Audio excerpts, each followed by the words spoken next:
Bom dia a todas as pessoas que estão assistindo ou que vão assistir, né, participando dessa comunicação oral. Nós somos a comunicação oral online, o grupo G, a sala 1. Nós temos a previsão de apresentação de 5 comunicações orais, né, e cada uma delas tem o tempo de 10 minutos para apresentação, tá? Eu me chamo Liliane, eu sou professora de arte no estado da Paraíba, da rede estadual da educação básica, atuo especificamente no ensino médio integral técnico, na Escola Técnica de Arte, Tecnologia e Economia Criativa, lá em João Pessoa. Fiquei muito feliz em ter sido convidada para estar conversando com vocês. Desde já, parabenizo todos os participantes, né, todas as pessoas que se inscreveram, né, que mandaram seu trabalho, e dizer da importância desse compartilhamento, né, de experiências, de conhecimento, e como isso democraticamente faz com que a gente construa o campo da arte-educação para todas as pessoas de maneira mais, que seja justa, né, e mais digna para todo mundo. Então, a relação das apresentações. Então, a gente estava com a previsão de início às 8 horas, atrasamos 10 minutinhos, agora 12, então a gente vai levar em consideração também esse tempo de atraso. A gente começa com o trabalho de Herbe Araújo Soares, Práticas Pedagógicas e as Tecnologias Digitais, um estudo de caso sobre as produções fotográficas desenvolvidas pelos alunos do CE Monsenhor Dourado durante as aulas de arte, tá? E a gente segue com outros trabalhos que eu apresento conforme a gente for tendo acesso à apresentação. Lembra vocês que a gente fez a organização do evento pensou uma maneira de organizar as apresentações a partir de vídeos, tá? Então, eu vou exibir agora o vídeo com a apresentação desse trabalho que acabei de mostrar a vocês, e ao final das apresentações, nós iremos 30 minutos para debate. Então, tanto ouvintes como as apresentadoras e apresentadores poderão fazer perguntas ou contribuir com algo que ache necessário, tá bem? Que dialogue com a conversa que teremos aqui. Alguém tem alguma dúvida? Não? Então, podemos iniciar?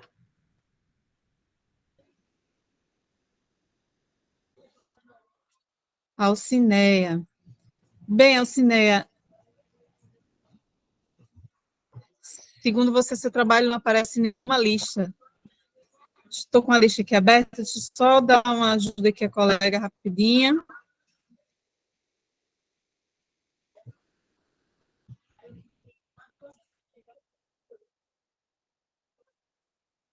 Só um momento, que estou vendo as comunicações.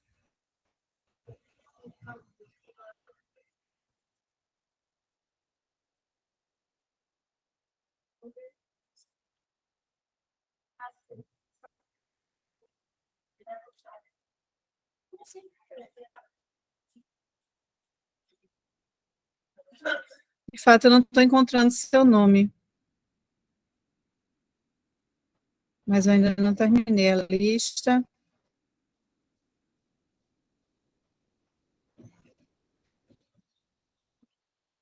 Bom, esse fato eu não encontrei, mas você enviou o vídeo? Alcineia, você enviou o vídeo para a apresentação? Licença, bom dia. Eu enviei.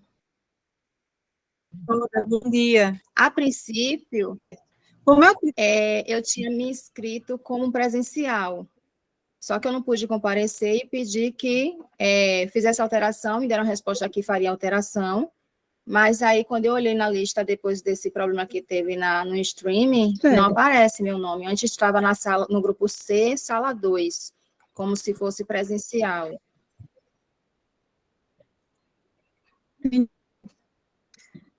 Bom, deixa eu falar aqui rapidinho com a organização, gente. Tu pode descrever aqui, né, teu nome e o título do trabalho, por favor, para que eu passe para a coordenação, porque o que eu vou pedir é que você possa apresentar aqui com a gente para resolver a situação, tá bom? Eu tenho aqui no chat. Obrigada. Para você. A gente facilita o processo. Bom, é isso. Aproveitar esse tempo, e aí eu vou confirmar com vocês as pessoas que já estão presentes, né, fazer uma chamadinha. A gente tem, deixa eu voltar aqui, lá no começo, grupo F, grupo G, sala 1. Bom, aqui está presente Paulo César. Não, né?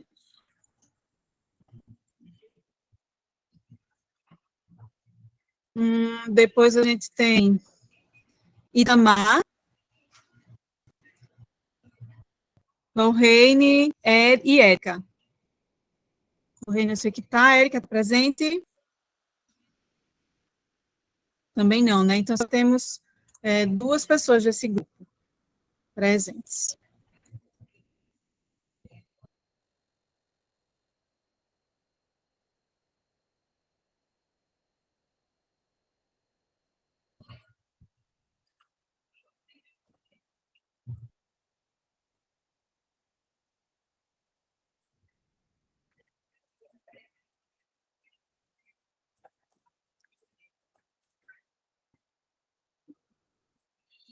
Pronto, eu estou vendo aqui com o pessoal, assim, né, a gente vai aguardar um pouquinho, mas eu acho bem possível que você apresente aqui conosco.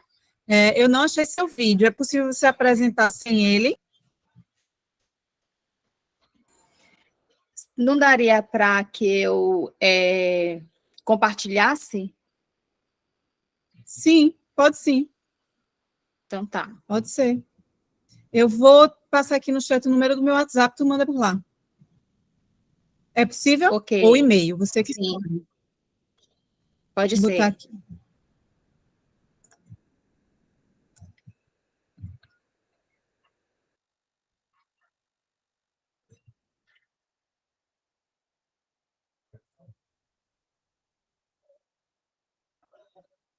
Olá, seja bem-vindo, bem-vinda, bem-vinde.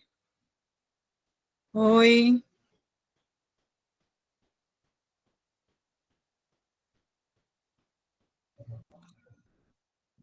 Pronto. Vou iniciar, então, vou disponibilizar aqui com vocês, e aí eu vou fazer um teste.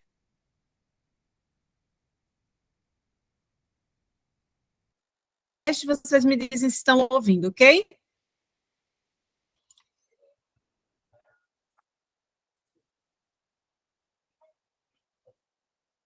Olá, eu me chamo Herda Soares, sou mestranda em Gestão do Ensino da Educação Básica, PPGEB, pela Universidade Federal do Maranhão, onde também sou graduada em Educação Artística com habilitação em Artes Plásticas, e somada a isso, também em Pedagogia pelo Centro Universitário UNINTER.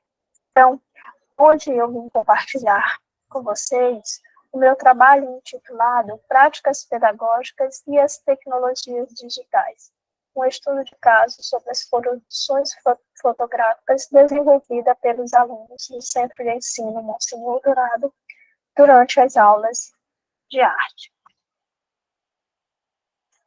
Então, este estudo, ele aborda a prática pedagógica auxiliada pelas tecnologias digitais na disciplina, ou melhor, no componente curricular arte, então, por meio das produções fotográficas. Então, a pesquisa ela foi desenvolvida com os estudantes do ensino médio, no Centro de Ensino Monsenhor Dourado, escola pública do estado do Maranhão, que teve como objetivo central socializar o resultado da prática artística desenvolvida com os alunos dos primeiros anos do ensino médio, e como estes concebem visualmente uma releitura de obras de arte na escola.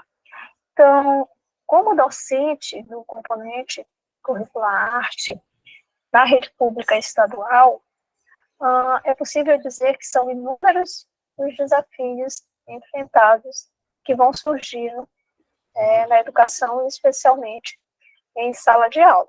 Então, vocês poderiam me questionar, professora, mas não é uma atividade já muito batida, já muito utilizada pelos professores. Então, nós temos que considerar o locus da pesquisa. Então, eu estou falando aqui de uma escola que recebe a maioria de seus alunos de comunidades oriundas de comunidades quilombolas ou de comunidades que são muito afastadas da sede do município. E ainda que fosse na sede do município, temos pouquíssimos professores habilitados no componente arte. Então, quando pensamos para os povoados, então, a maioria desses alunos, eles chegam ao ensino médio sem nunca ter tido um professor do componente. Então, eles ainda chegam com uma visão equivocada de que arte é só para desenhar, pintar e colar. E aí eles se deparam com todo um arcabouço, esse teórico que até então eles não sabiam que existiam. Então, cabe ao professor do ensino médio apresentar, de fato, a arte em toda a sua riqueza cultural e produtiva.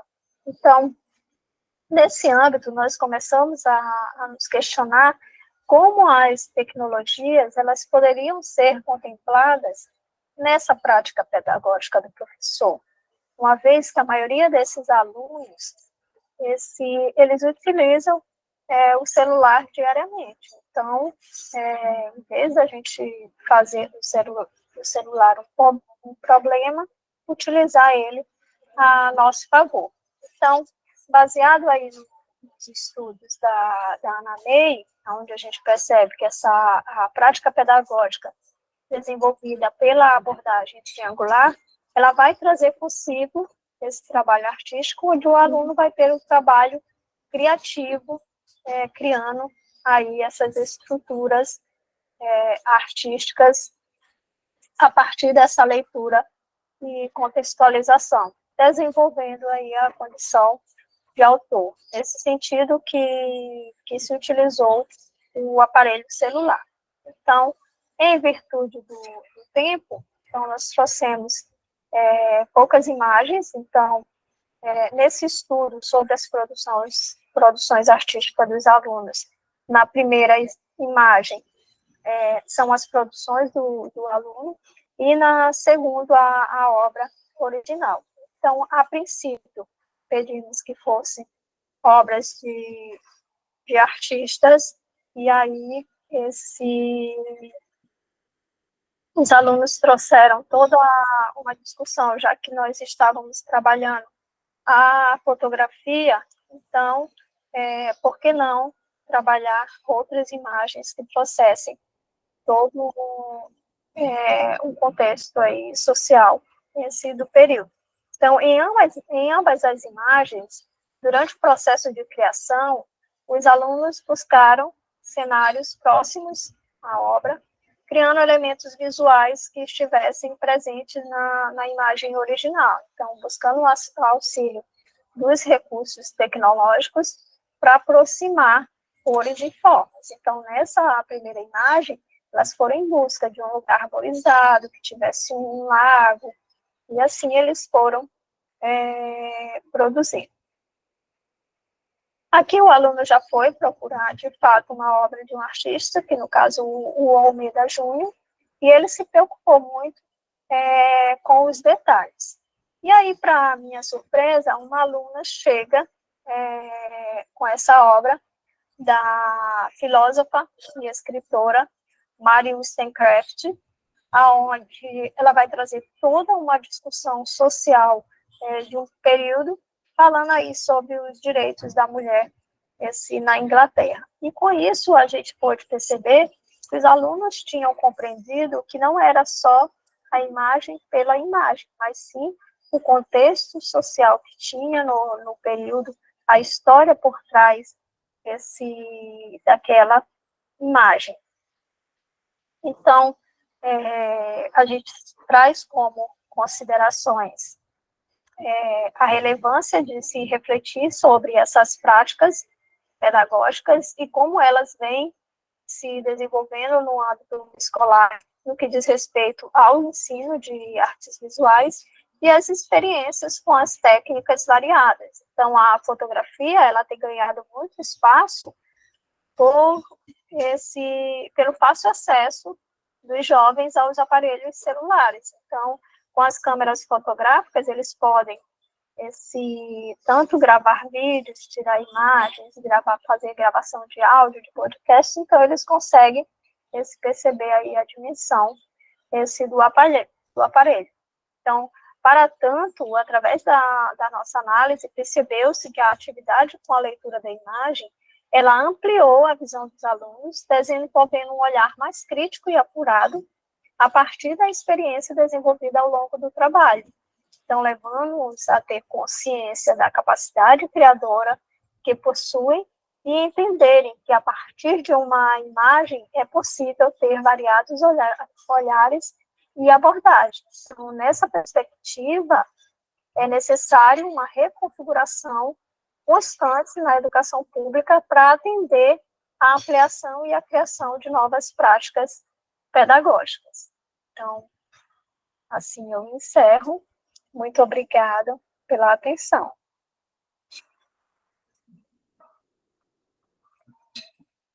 Bom, essa foi a apresentação da professora Herbia Araújo Soares, com o trabalho Práticas Pedagógicas e as Tecnologias Digitais, um estudo de caso sobre as produções fotográficas desenvolvidas pelos alunos do CEA Monsenhor Dourado durante as aulas de arte.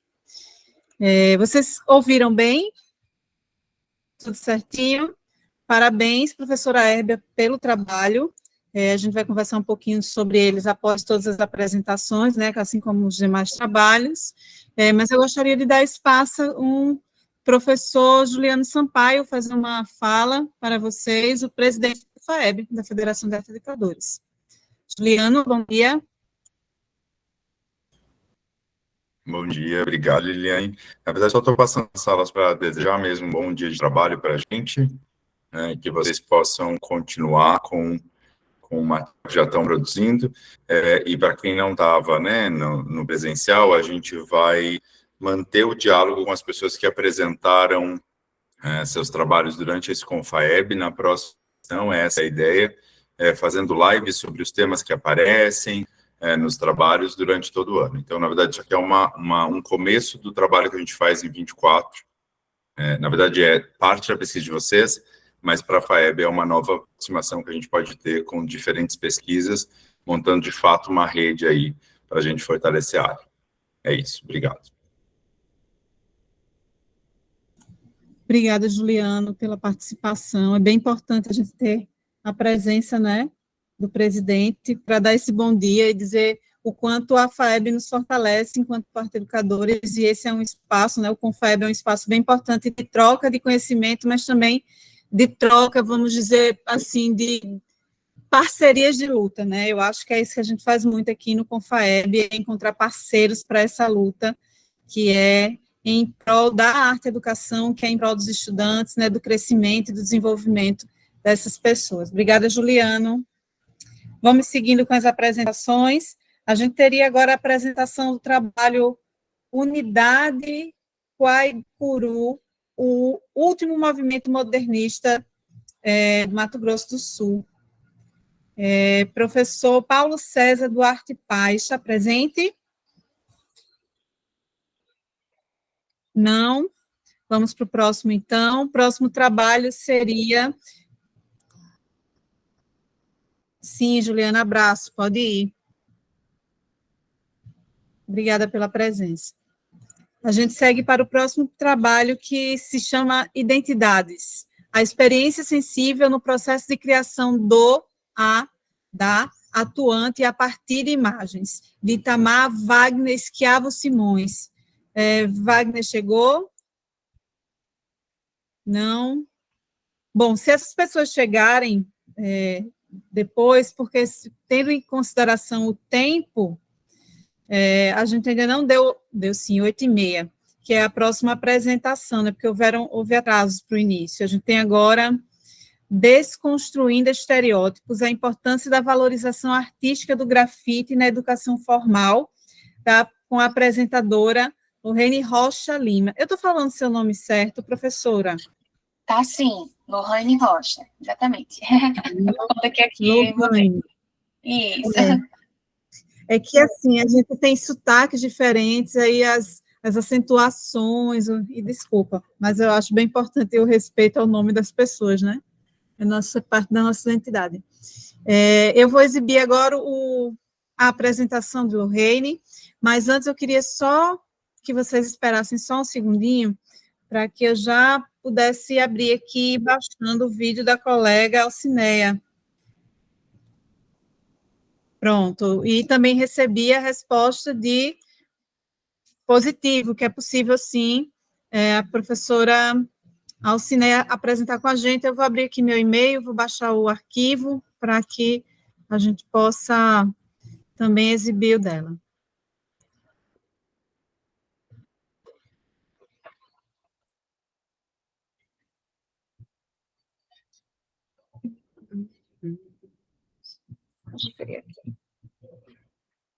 Só um segundo, tá, gente? Eu vi também que tem mais alguém querendo participar. Chegou o Wagner. Foi Wagner ou foi Walter? É Walter. Walter, bom dia, seja bem-vindo. Você vai apresentar trabalho? Bom dia, não. Pode escrever. Não, né? Ouvinte, seja bem-vindo. Obrigado. Fica à vontade. A gente está aqui só resolvendo uma questãozinha técnica para continuar as apresentações. Eu não sei se cheguei atrasado, eu ia assistir da Hebe. Acho que cheguei atrasado. Foi, infelizmente, a gente acabou de encerrar o vídeo. Mas eu assisto. Mas como está sendo gravado, eu acredito que vai ser disponibilizado também na internet. Tá bom. Bom, vou iniciar aqui a apresentação da Lorraine Araújo.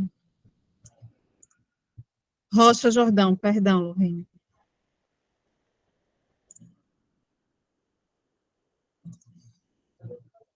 Olá.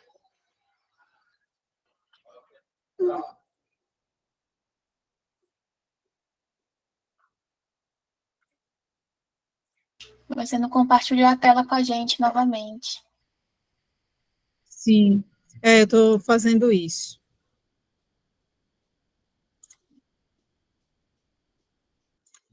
Aqui, mesmo tendo aberto o vídeo, ele não está aparecendo aqui ainda.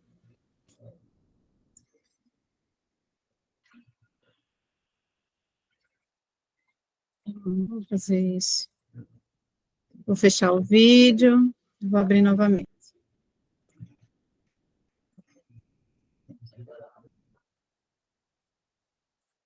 Só um momentinho, gente. Olá.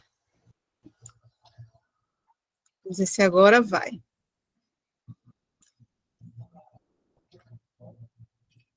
Agora apareceu.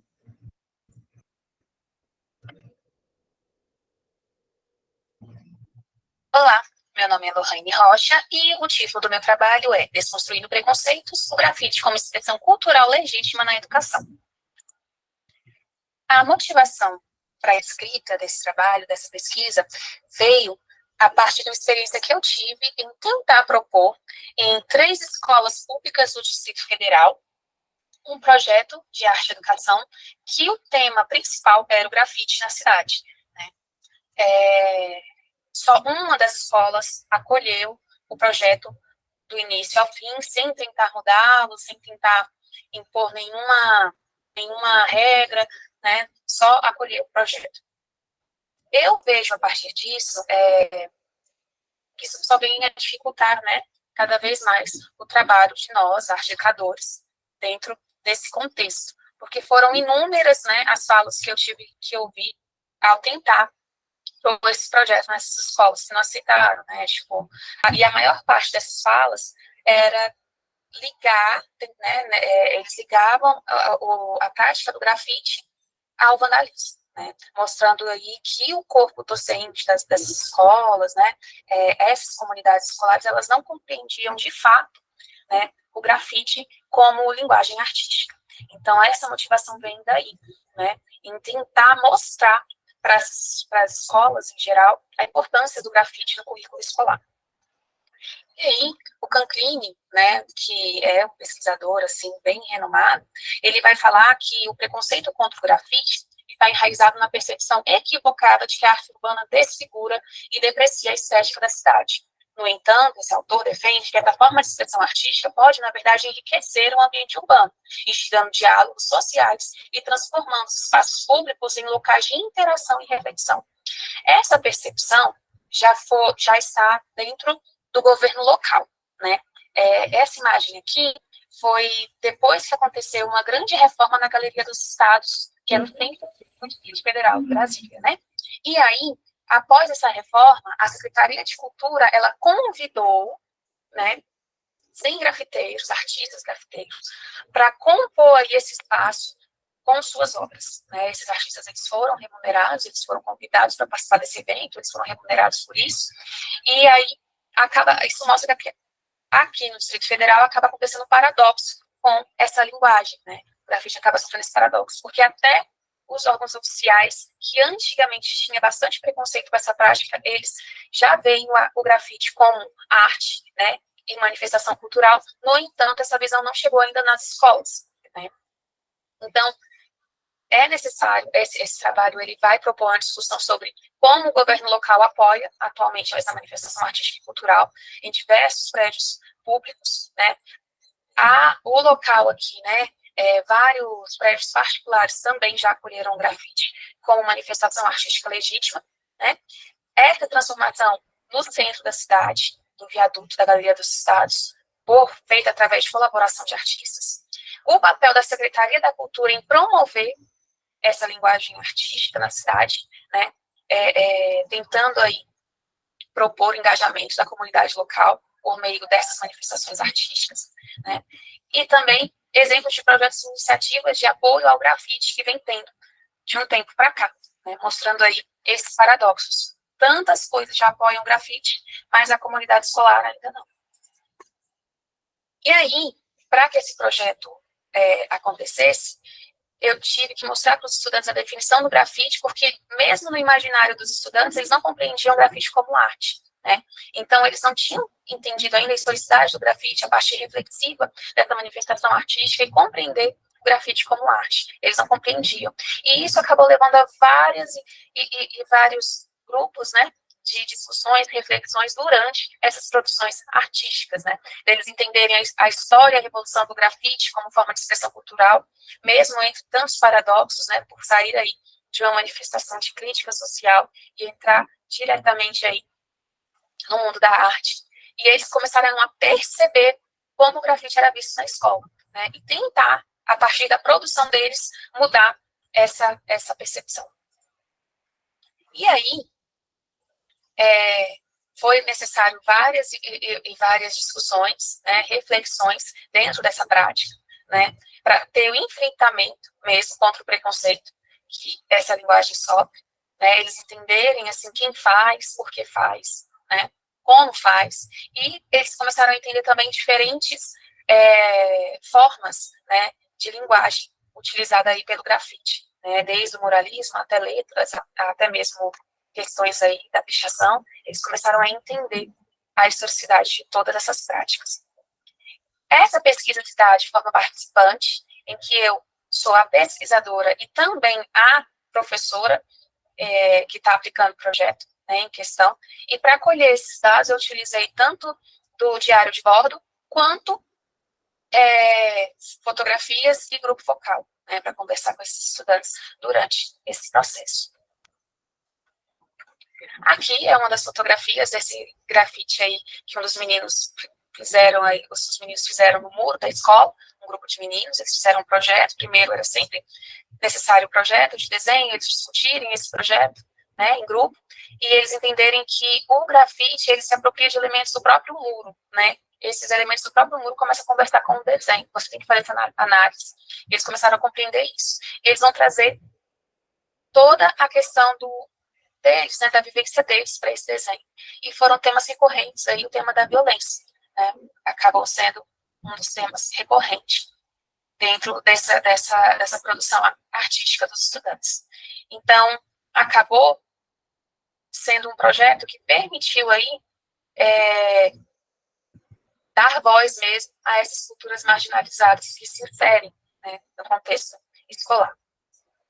E aí, esse projeto, ele permitiu incorporar essa forma de arte nos currículos de ensino, não apenas ampliando o repertório cultural dos alunos, mas também desconstruindo percepções equivocadas que cercam o grafite, ao estimular o pensamento crítico, né, a apresentação estética, desde cedo, capacitando os estudantes a compreender o valor intrínseco do grafite como uma manifestação legítima da criatividade, né, e essa produção foi constantemente refletida, tanto com a história da arte, quanto com a própria cultura visual desses estudantes, já que a cidade, cada vez mais, faz parte aí dessa análise de obras do cotidiano deles, né.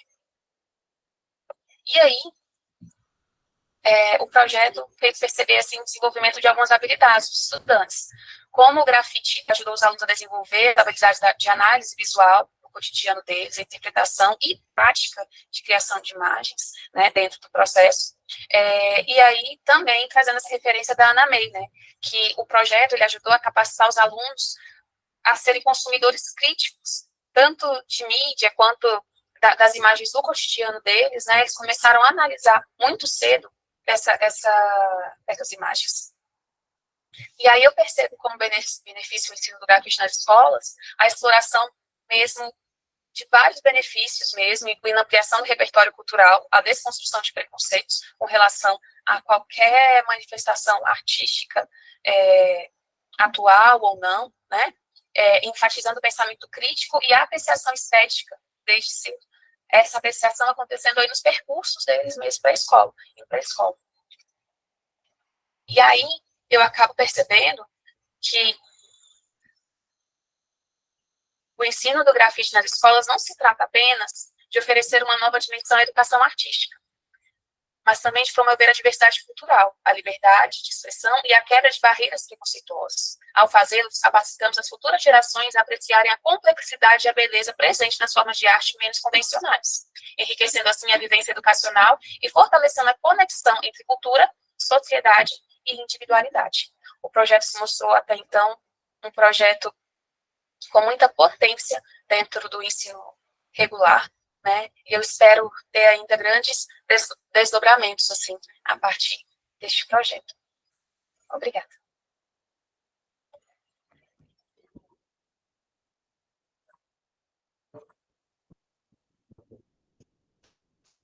Obrigada, professora, pelo compartilhamento, parabéns pela pesquisa. Eu vou aqui verificar se está tudo certinho com o vídeo da colega. Sim, então vamos para a próxima apresentação. A apresentação da professora Alcineia Soares. Como houve uma migração dela do presencial aqui para o online, eu não tenho acesso ao título do trabalho, tá, Alcineia? Mas vou compartilhar o vídeo e no vídeo a gente vai ter acesso a essa informação, tá bem? Então, vou aqui abrir o vídeo. Ok.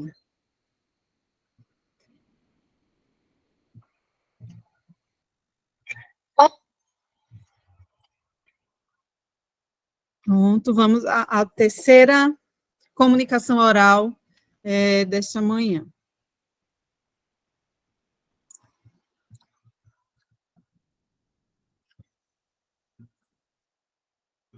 Olá, bom dia.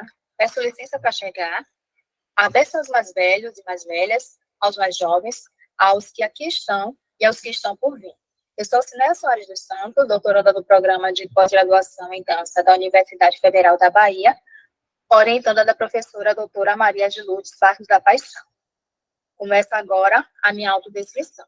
Eu sou uma mulher negra, de pele clara, uso os cabelos blacks cacheados, de cor castanha. Estou utilizando um óculos de armação quadrada, cor marrom, brincos de búzios, na cor creme, e vestido branco. Apresento-lhes o meu projeto de pesquisa, intitulado Danças Populares, numa perspectiva interseccional, contribuições no construto das identidades cultural, política e racial.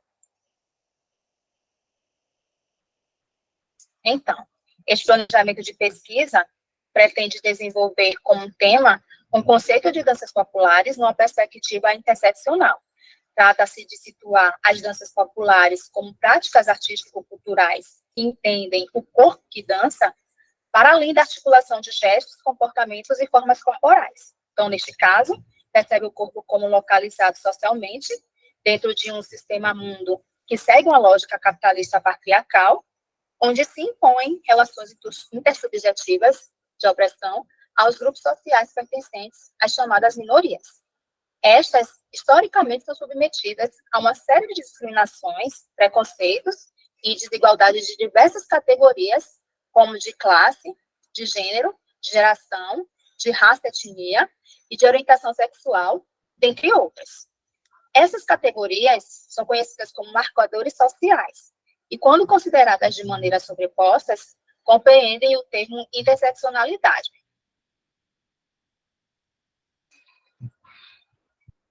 Este conceito foi sistematizado pela teórica feminista Kimberly Crenshaw como uma metodologia de enfrentamento às causas e efeitos da violência contra as mulheres negras, mas que, pelo impacto dessas opressões, se tornou importantíssimo para as ciências sociais no geral.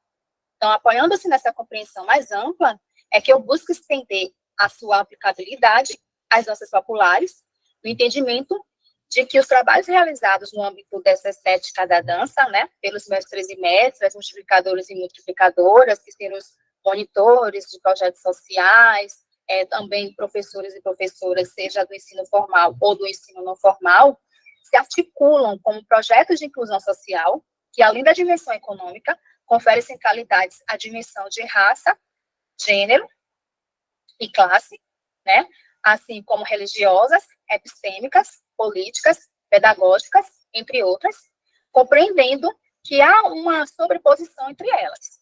Propõe-se, portanto, a elaboração de um conceito de danças populares fundamentada na perspectiva da interseccionalidade, tendo em vista que seus atores, né, os atores das danças populares, conseguem enxergar convergências desses marcadores sociais que atingem seu público e, a partir dessa ferramenta teórico-metodológica, criam subsídios para combater as consequências desastrosas daí resultantes, do que se pode inferir a seguinte hipótese: as manifestações dançantes da cultura popular, através de suas praxes, são capazes de levar suas praticantes a conquistarem as identidades política, cultural e racial, cujas as auxiliam a diminuir as mazelas sociais provocadas pela intersecção, né, das opressões de gênero, classe, raça e outras a que são submetidos. Como justificativa, eu trago: acredita-se que, com a sustentação desse conceito, amplie-se a visibilidade, né, das práticas dos atores das culturas populares e, consequentemente, evidencie sua participação popular. Trata-se, neste caso, de situar as mestras, os mestres e os multiplicadores e multiplicadoras como líderes comunitários no sentido mais amplo da palavra, tornando assim dignos de terem suas histórias registradas não apenas enquanto meros guardiães e difusores, né, dos saberes e fazeres da cultura popular, mas partícipes na construção de uma sociedade mais justa e igualitária. Meu objetivo geral traz reconhecer as danças populares enquanto práticas artísticas e culturais que promovem ações sociais a partir de uma perspectiva interseccional, definida pela teórica feminista e professora estadunidense Kimberly Crenshaw, como aporte teórico-metodológico para se pensar múltiplas exclusões sociopolíticas, econômicas e construir estratégias para o enfrentamento das desigualdades daí resultantes. Enquanto objetivos específicos, descrever a partir de leituras e análises etnográficas, fazendo recorte teórico no que tange a perspectiva interseccional, as práticas de mestres e mestras, multiplicadores e multiplicadoras e professores e professoras que trabalham com as danças populares diaspóricas, identificar pelo menos um mestre ou mestra, um multiplicador ou multiplicadora, professor, professora, que desenvolva um trabalho com as danças populares afrodiaspóricas, investigar os trabalhos desenvolvidos pelos sujeitos da pesquisa no âmbito dos espaços onde são realizadas suas práticas, né? Podem ser os grupos culturais, projetos sociais, coletivos, escolas formais e não formais, analisar ferramentas de lutas contra-hegemônicas dentro dos grupos de danças populares afrodiaspóricas que dialogam com o conceito de interseccionalidade. Sobre a abordagem metodológica, buscar se investigar as atuações de agentes disseminadores dessas práticas, tais como mestras e mestres, professores e professoras, monitores e monitoras, a fim de exemplificar as ações por eles e elas implementadas a partir de pesquisa participante de matriz etnográfica.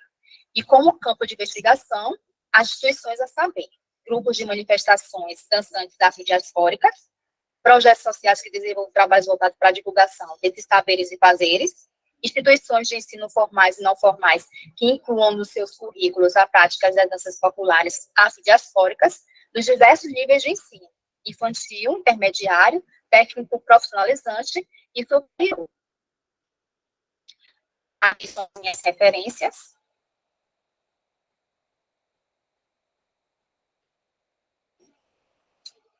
Obrigada.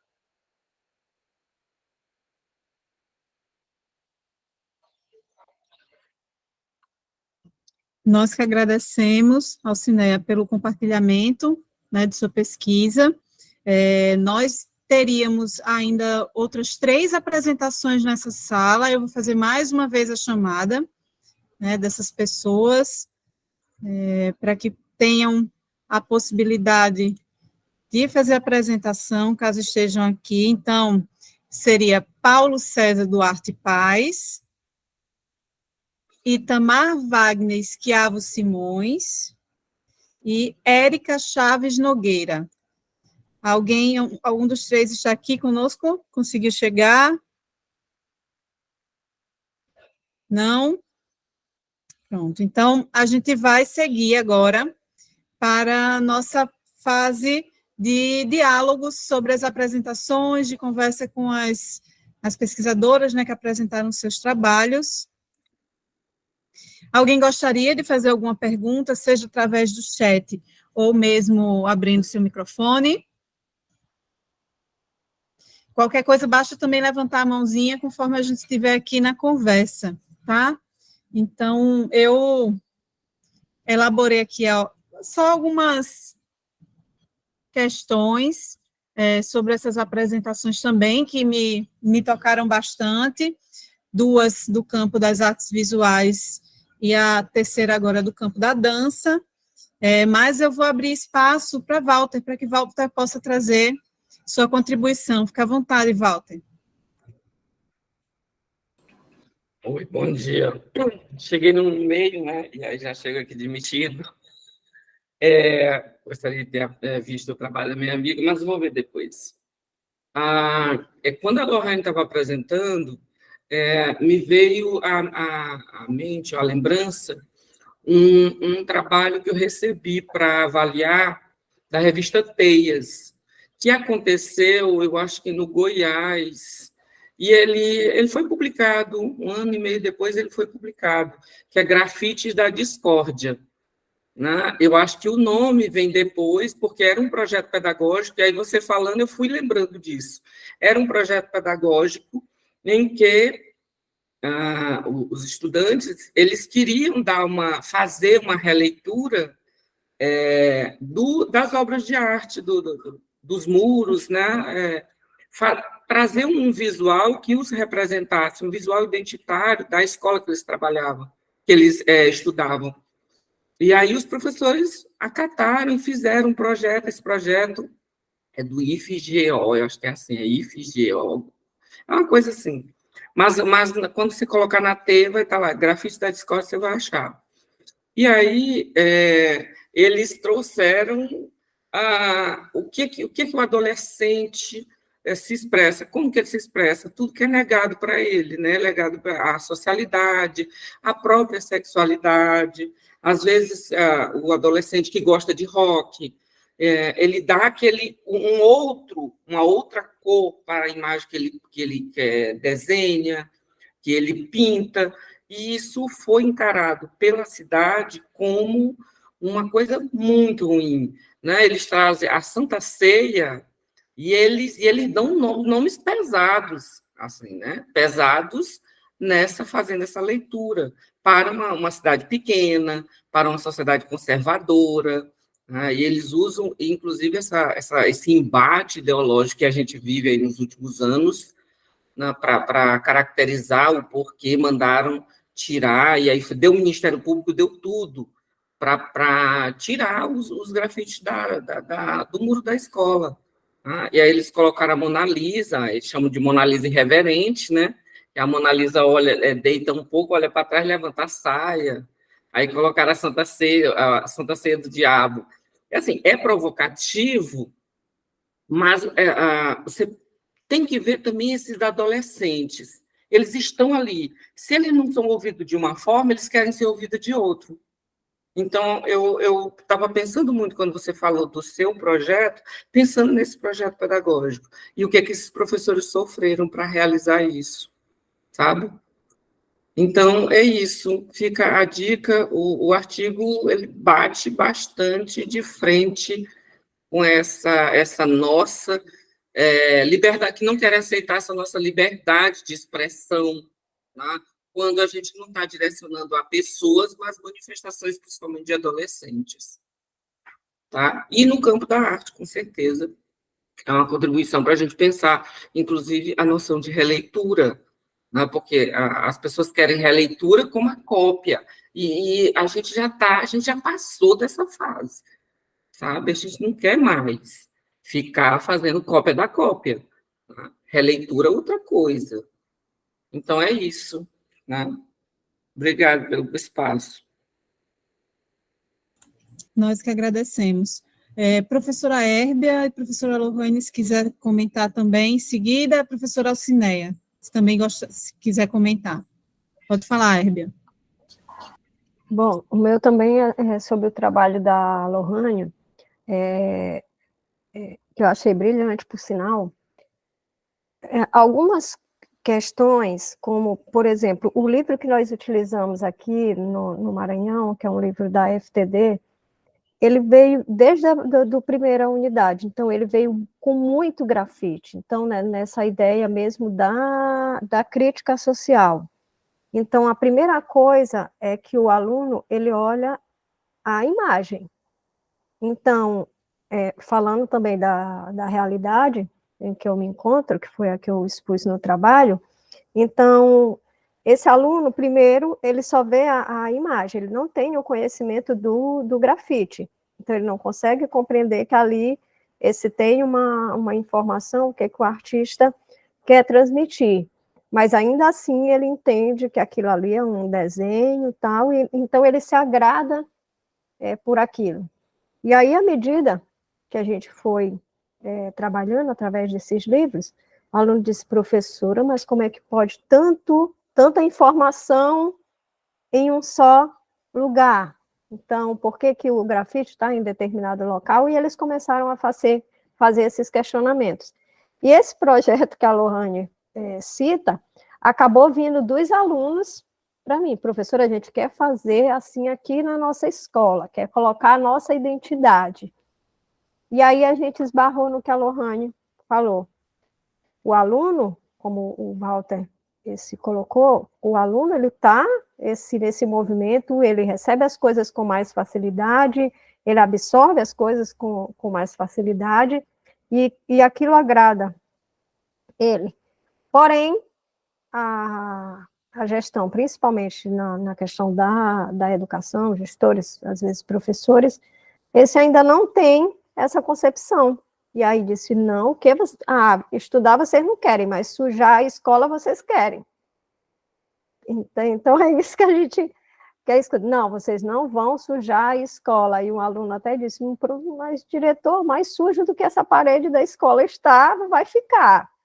Então, assim, por isso que eu achei bem interessante, porque eles mesmos fizeram esse movimento, e aí a gente acabou fazendo em papéis mesmo grande, para eles colocarem essas ideias que eles tinham, manifestar o que eles queriam, e ficou um trabalho belíssimo, mas, de fato, o que eles queriam fazer era dar cor à escola. Então, deixar a escola mais agradável. E aqui, em São Luís também, a gente teve alguns movimentos do governo anterior, que tem alguns grafites espalhados na cidade de artistas grafiteiros locais. Então, é isso. Obrigada. É verdade, estou aqui em São Luís e, assim, a cidade está belíssima com os grafites, mas Lorraine em seguida, Walter em seguida, Alcineia, tá bem? Walter, eu vou fazer, então vamos seguir assim, conforme está aqui na inscrição, tá bem? Aí vocês já podem abrir o microfone um após o outro. Muito obrigada pelos apontamentos, professor Walter, assim, eu já anotei aqui a dica, né, da revista Teias. Eu observei, sim, né, essa resistência nas outras escolas, e foi muito triste, né, por conta que os estudantes não serem valorizados, dentro da própria prática artística, é uma coisa muito surreal, assim, né, dentro de um ambiente escolar, que todo mundo está ali em formação continuada. E aí, eu, recentemente, nessas revisões de leitura, eu estava até trabalhando um texto da Faiga, né, sobre criatividade, processo criativo, e ela fala o tanto que nós cobramos tanto dos nossos adolescentes e não valorizamos a produção que eles trazem, né, quando eles trazem algo, né, e quanto que isso é prejudicial dentro da formação deles enquanto possíveis artistas futuros, né, essa desvalorização constante, ela vem ser muito prejudicial, assim, dentro dessa formação, né, por isso que eu acabei tentando escrever sobre isso, até porque a escola que eu estou hoje, ela valorizou bastante, a direção valorizou meio que no desespero, assim, de tentar trazer de volta para a escola estudantes, assim, que por conta do alto grau de evasão, assim, ela não valorizava em si o grafite enquanto arte, enquanto produção cultural, ela queria alguma forma de trabalhar com os estudantes, alguma coisa que partisse do interesse deles, assim, já como última carta, assim, sabe? E foi uma experiência belíssima, né? Eu percebi que dentro desse histórico, com essa linguagem, as escolas, elas aceitam que esteja no livro, sabe? O currículo, ele já aceita no livro, principalmente artistas, grafiteiros que são respaldados por instituições oficiais, né? Por museus e tudo, só que ela não aceita em si a questão do suporte, toda a carga prática que o grafite carrega.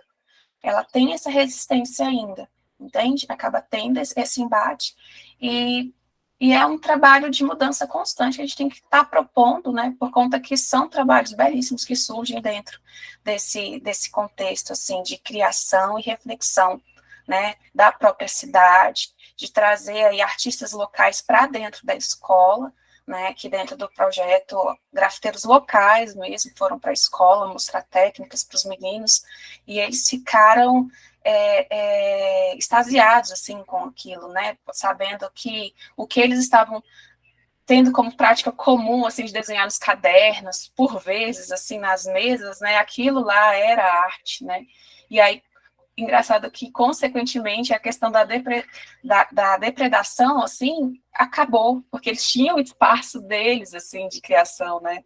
Eles se sentiram valorizados, foi bem interessante.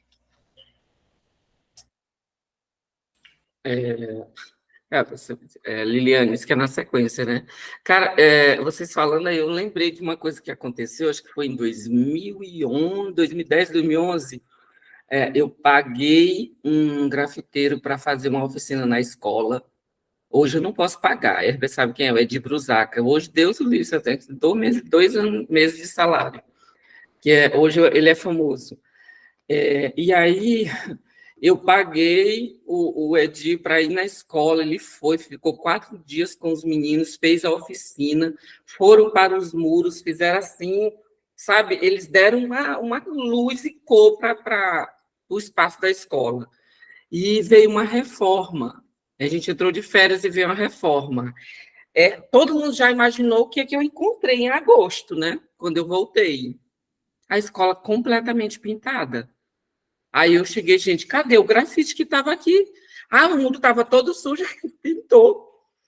Meu Deus, gente, é um absurdo, sabe? Era essa contribuição, só vai dizer que as pessoas não compreendem o que é, eles acharam que era pichação. Eles nem perguntaram, eles simplesmente lixaram e pintaram os muros, as paredes da escola e pronto. Perdemos.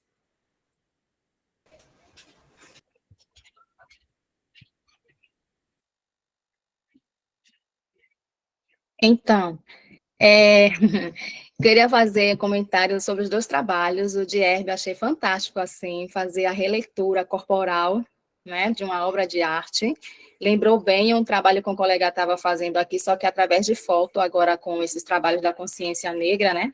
E aí os alunos se representavam alguma personalidade negra, né, de destaque. E aí, no caso, foi postado no Insta, né? Colocavam explicava qual era essa personalidade, e aí, por último, vinha a foto da personalidade. Me lembrou esse trabalho, achei, assim, fantástico, um trabalho corporal brilhante. Sobre Lohane, desculpa.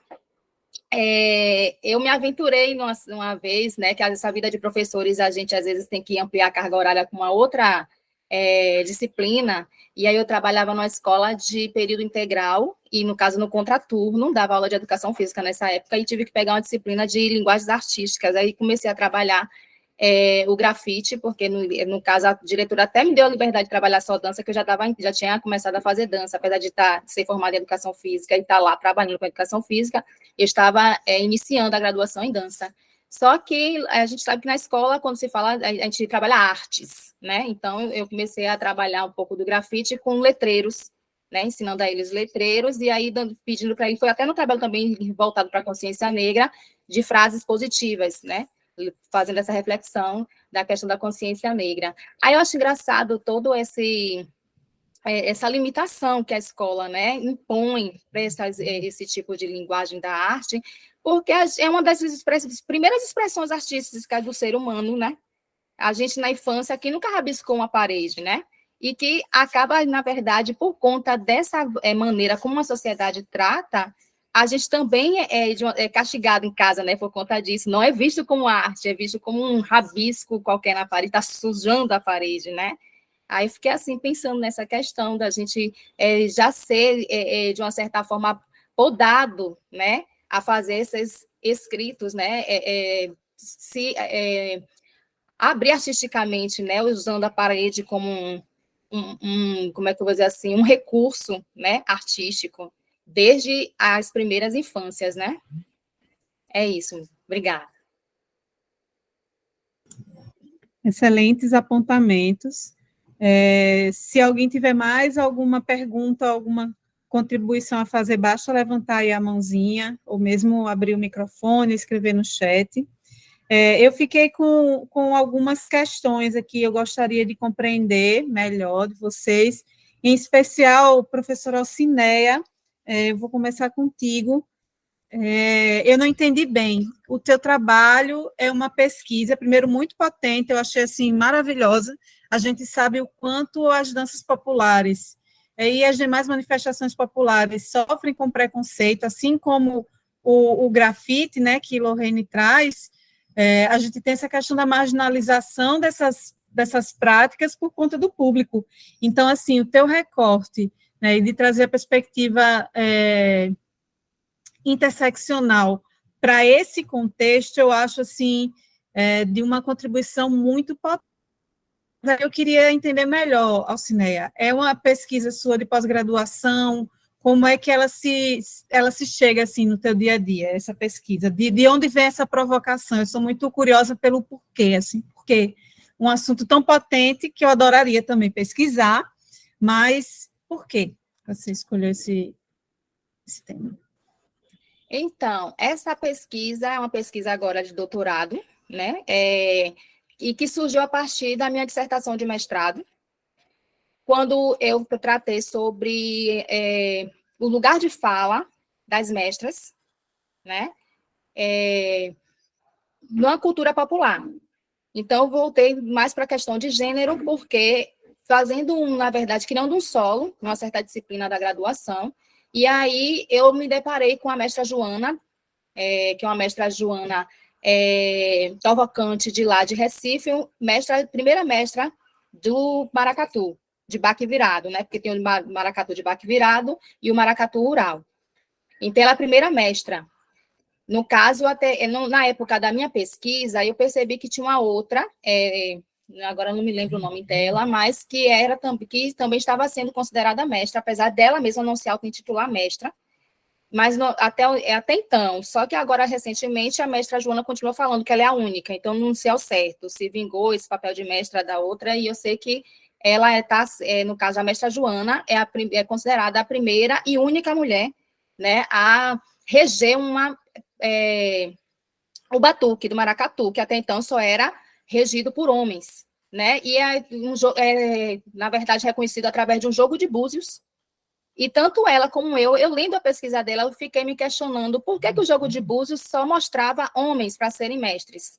E é o questionamento, depois que eu descobri, fazendo entrevista com ela, eu descobri que ela também faz esse questionamento, porque, né, é só a partir dela que os búzios mostraram que uma mulher poderia, né, ser mestra. E aí, a partir desse trabalho, dessa pesquisa sobre ela, eu vim pensar nessa questão do papel das mestras dentro dessa cultura popular, mais especificamente das danças populares, e aí vim procurar ver quais outras mestras eu poderia ter acesso. E eu tive a dificuldade, principalmente quando eu fui acessar os editais de reconhecimento. Então, a maioria deles são homens. Aparecem mais mulheres quando é a questão da culinária, quando é a questão, como é que chama, que é feito de barro, me perdoem, esqueci agora o nome dos... As esculturas. Cerâmicas, das cerâmicas. Cerâmica. Sim. E aí, eu fiz, na verdade, eu queria fazer com um contexto maior, falando de várias mestras, mas a gente sabe que só são 2 anos, então eu tive que fazer um recorte. Nesse recorte ficou a mestra Joana, de maracatu, e a mestra Janja, que é uma mestra de capoeira, né, que é uma das linguagens da dança que mais se encontra mestras, inclusive, mas que ainda assim os homens são, ainda é majoritária a presença masculina. Então, eu percebi que, através dos trabalhos delas, elas são verdadeiras líderes comunitárias, porque elas não estão apenas ali focadas no trabalho da manutenção e difusão da cultura delas, mas elas têm um papel social dentro dessa comunidade e que não dá conta só das questões econômicas, de fazer uma campanha, por exemplo, agora na pandemia, as duas se voltaram para campanhas de arrecadação de produtos de higiene pessoal e também de alimentação, que seria relacionada às questões econômicas, mas elas estão ali também tratando das questões de gênero, sobretudo, porque as mulheres chegam ali, são mulheres mães solo, são mulheres desempregadas, a maioria das mulheres negras da periferia, que a gente sabe todo o contexto que esses marcadores impõem sobre elas, né? E aí, a gente, quando fala de interseccionalidade, é justamente a questão de tratar o gênero não a partir apenas do gênero, mas a partir do gênero da raça e classe. Então, pegando nesse aspecto, eu percebi que esses trabalhos sociais que elas produzem faz com que essa dança que elas tentam manter, né, e difundir tenha um trabalho muito além da questão do gesto corporal, né, dos gestos mecânicos apenas, da dança em si. Então, eu pensei, na verdade, me deram a indicação de que eu já estava preparada para, digamos assim, construir um novo conceito de danças populares. E aí eu fiz essa conexão com essa questão dos trabalhos sociais, que não são apenas elas duas, são apenas poucos exemplos que tem em relação a várias outras, não agora pensando só nas mestras, mas também de mestres, mas pensando que as danças populares têm esse sentido na vida da gente, de construir, de contribuir também na construção racial, na construção cultural, mas também política. Então, a interseccionalidade, também eu trago nesse sentido, né, dessas 3 construções que essa dança pode proporcionar na vida das pessoas. Não sei se eu consegui me fazer compreendida, mas Foi por aí. Sim, muito potente. Parabéns pelo trabalho. Está em curso, né? Você está Sim, eu imbuída estou no no momento primeiro da ano. pesquisa. Boa sorte. Eu Obrigada. acho que aí muitas surpresas virão. Espero aí estar em contato com esse novo conceito que você vai aí construindo e vai presentear a gente da arte, mas, Obrigada. sobretudo, da educação, né? Muito mais, o mesmo se aplica também à Herbia e à Lorraine, porque vocês também pontuaram bastante a questão do papel social dentro das pesquisas, dentro daquilo que vocês apresentam do chão da escola, né? Primeiro, de Lorraine, me chamou muita atenção, eu ia fazer uma fala que Walter tocou nela, né? Atravessou ela, que é a questão quando você diz assim, a gente conseguiu um artista para ir lá na escola, para compartilhar com os alunos, isso não é de graça, geralmente gera custos e que a própria escola ou não pode arcar por questões de execução de recursos, quando é escola pública, e também a falta de interesse nessas manifestações. E daí toca também a questão de Herbia, quando o Herbia vai trazer que, pelo que eu entendi, Herbia, inicialmente você não tinha pensado em aprofundar as questões sociais, mas elas naturalmente apareceram a partir das releituras das alunas e dos alunos, e isso é muito potente, porque aí acaba só fortalecendo esse papel político da arte, né? Então, a arte não tem como estar separada, né, apartada das questões políticas e sociais. Então, por isso que muitas vezes a arte, enquanto campo, né, de conhecimento, e as nossas, como é que eu posso chamar? Essas nossas áreas, né, que a gente acaba colocando aí dentro da arte, a dança, a música, o teatro, o próprio cinema, as artes visuais e demais formas de arte, o quanto elas potencializam as discussões políticas, e isso incomoda na escola. É muito mais fácil a gente ficar lá no espaço vamos aprender português e matemática para fazer as provas apenas e alcançar índices. Então, por isso que não há uma valorização do nosso campo de conhecimento, do nosso saber. E aí a gente já vai se encaminhando para o encerramento.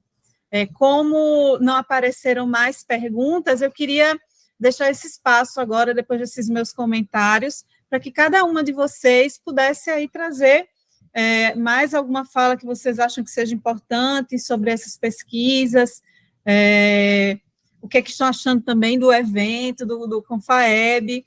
Eu estou achando São Luís aqui incrível, estou bem feliz de estar participando aqui com vocês. Aí a gente vai seguir aqui, pode ser Herbia, Lorraine e Alcineia, seguindo a ordem de apresentação. Vamos lá, Herbia? Bom, então eu estou aqui em São Luís, então o evento está maravilhoso, gente. Então, o domingo foi muito especial. E aí, assim, quanto à pesquisa, como eu falei, eu trabalho em uma escola que recebe alunos, né, de comunidades quilombolas. Então, assim, eu tive praticamente que trabalhar o Fundamental 1, Fundamental 2 e o ensino médio com esses alunos, né, nesses 3 anos. E aí a gente encontra todas as problemáticas que eu acho que é uma problemática da educação pública no Brasil, no que tange à concepção mesmo da arte. Então, a arte ainda é vista para passar o tempo, o professor fica lá sentado, não faz nada, e aí quando não vai ter uma data comemorativa, e aí querem que o professor trabalhe alguma coisa, e aí são concepções muito distorcidas do nosso componente, e que aí a gente é uma coisa que a gente também tem discutido muito agora no Confaeb, aqui na troca com alguns colegas, que é um trabalho de resistência. Então, nosso trabalho, todos os dias, é um trabalho de resistência.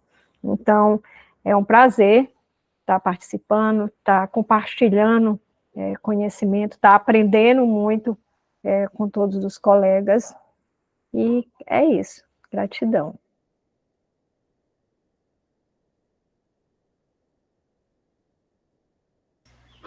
Oi, pessoal. Então, eu só tenho a agradecer também pela oportunidade. Eu acho que as nossas apresentações, como um todo, elas trazem uma reflexão geral, assim, que nós professores, né, arte educadores, já percebemos que para que possamos construir mesmo conhecimento em arte, a gente tem que partir desse indivíduo, esse indivíduo, estudante, que se relaciona com o mundo e o que ele traz para a escola, né, enquanto potencialidade de criação. E o tanto que isso enriquece, né, essa comunidade escolar que é tão rica, tão heterogênea, com tantas possibilidades, né, eu acho que isso é fantástico, mesmo a gente apresentando essas resistências, essas dificuldades, significa o tanto que a gente já mudou, né, que esse discurso já está aí, né, para a gente trazer aí essa questão dessa individualidade, essa potencialidade do indivíduo estudante dentro né, o protagonismo, assim mesmo, de criação artística e da construção do próprio conhecimento, né. Isso para mim, assim, é incrível. Bom, eu só quero agradecer também a oportunidade, o acolhimento na sala, dar os parabéns às duas colegas, agradecer, né, as pessoas que vieram aqui nos ouvir. É isso. Pronto, é isso, gente. Agradeço demais e parabenizo as três. E também agradeço aos ouvintes que participaram conosco dessa sala de comunicação oral. Às 10 a gente volta novamente para mais um grupo. Se vocês se sentirem aí à vontade, estiverem com tempo, quiserem participar, estão convidados e convidadas. E é isso, tá bem? Obrigada. Bom evento para todo mundo. Até amanhã.